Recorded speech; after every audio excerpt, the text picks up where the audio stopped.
എല്ലാ ദിവസവും അതിരാവിലെ ദൈവത്തിൻ്റെ തിരുവചനം ഭാഗ്യവചനധാരയായി നിങ്ങളിലേക്ക് ഒഴുകിയിറങ്ങുന്നു. ഭാഗ്യവചനധാര എന്ന ഈ ചാനൽ സബ്സ്ക്രൈബ് ചെയ്യാത്തവർ ഇന്ന് തന്നെ സബ്സ്ക്രൈബ് ചെയ്യുക. ഞങ്ങൾ അപ്ലോഡ് ചെയ്യുന്ന തിരുവചന സന്ദേശങ്ങൾ യഥാസമയം നിങ്ങൾക്ക് ലഭിക്കുന്നതിനായി ബെല്ലൈക്കൺ അമർത്തുക. ദൈവം നിങ്ങളെ അനുഗ്രഹിക്കട്ടെ. ദൈവതിരുനാമം മഹത്വപ്പെടുമാറാകട്ടെ. ഭാഗ്യവചനധാരയിലെ എല്ലാ ശ്രോതാക്കൾക്കും സ്നേഹവന്ദനം. ക്രിസ്ത്യാനികൾ ആയാൽ വളരെയധികം വിലമതിക്കേണ്ട ഒരു ഗുണമാണ് ക്ഷമ. ബൈബിളിൽ ശ്രദ്ധേയമായ ക്ഷമ പ്രകടിപ്പിച്ച ചിലരുടെ ഉദാഹരണങ്ങൾ നമുക്ക് കാണുവാൻ കഴിയും. ദൈവത്തിന്റെ പരമാധികാരത്തിലും നന്മയിലും ആശ്രയിച്ചുകൊണ്ട് ഇയ്യോബ് കഷ്ടപ്പാടുകളും പ്രയാസങ്ങളും ക്ഷമയോടെ സഹിച്ചതായി ഇയ്യോബ് 1-ാം അധ്യായം 21-22 വാക്യങ്ങളിൽ കാണാം. തന്റെ രാജ്യം സ്ഥാപിക്കുമെന്ന ദൈവത്തിന്റെ വാഗ്ദാനത്തിൽ ആശ്രയിച്ചുകൊണ്ട് ദാവീദ് ദൈവത്തിന്റെ സമയത്തിനായി ക്ഷമയോടെ കാത്തിരുന്നുവെന്ന് സങ്കീർത്തനം 40:1-3 വാക്യങ്ങളിൽ പറയുന്നു. നമ്മുടെ സ്വർഗസ്ഥനായ പിതാവ് ക്ഷമയും സഹനവും കാണിക്കുന്നവനായിരിക്കുന്നത് പോലെ ക്ഷമയും സഹനവും ഉള്ളവനായിരിക്കാൻ യേശു നമ്മെ പഠിപ്പിച്ചു.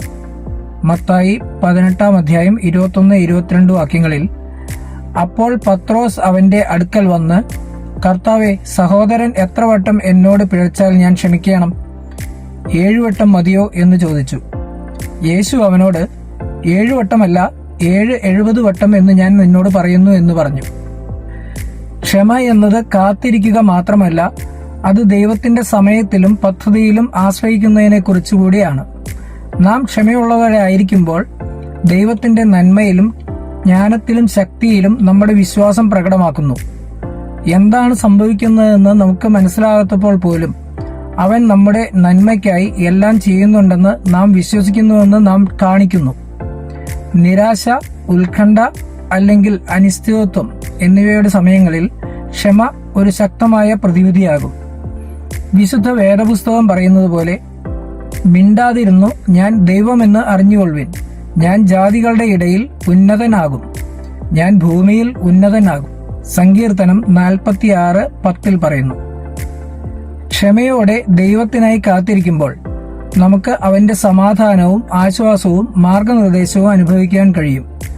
മറ്റുള്ളവരുമായി ശക്തമായ ബന്ധങ്ങൾ കെട്ടിപ്പടുക്കുവാനും ക്ഷമ നമ്മെ സഹായിക്കുന്നു. സദൃശവാക്യങ്ങൾ 15:1 മൃദുവായ ഉത്തരം ക്രോധത്തെ ശമിപ്പിക്കുന്നു, കഠിന വാക്കോ കോപത്തെ ജ്വലിപ്പിക്കുന്നു എന്നെഴുതിയിരിക്കുന്നു. ക്ഷമയുള്ളവരായിരിക്കുമ്പോൾ നമുക്ക് മറ്റുള്ളവരോട് ദയ, സഹാനുഭൂതി, വിവേകം എന്നിവയോടെ പ്രതികരിക്കാൻ കഴിയും. ദൈവത്തിന്റെ സമയക്രമത്തിലും പദ്ധതിയിലും വിശ്വസിച്ചുകൊണ്ട് നമ്മുടെ ജീവിതത്തിൽ ക്ഷമ വളർത്തിയെടുക്കാൻ നമുക്ക് പരിശ്രമിക്കാം. നമ്മുടെ ബന്ധങ്ങളിലും നമ്മുടെ ജോലിയിലും ദൈവവുമായുള്ള നമ്മുടെ ബന്ധത്തിലും നമുക്ക് ക്ഷമ പ്രകടിപ്പിക്കാം. ക്ഷമ ദൈവത്തിന് മഹത്വം നൽകുകയും നമ്മുടെ ചുറ്റുമുള്ളവർക്ക് ഒരു അനുഗ്രഹമായി തീരുകയും ചെയ്യട്ടെ. ക്ഷമയോടെ എങ്ങനെ വളരാൻ കഴിയുമെന്നതിനെക്കുറിച്ച് ചിന്തിച്ചുകൊണ്ട് ജീവിതത്തിൽ ക്ഷമയുടെ പ്രാധാന്യത്തെക്കുറിച്ച് മനസ്സിലാക്കി ദൈവത്തിൽ കൂടുതൽ വിശ്വസിക്കുവാൻ കഴിയട്ടെ.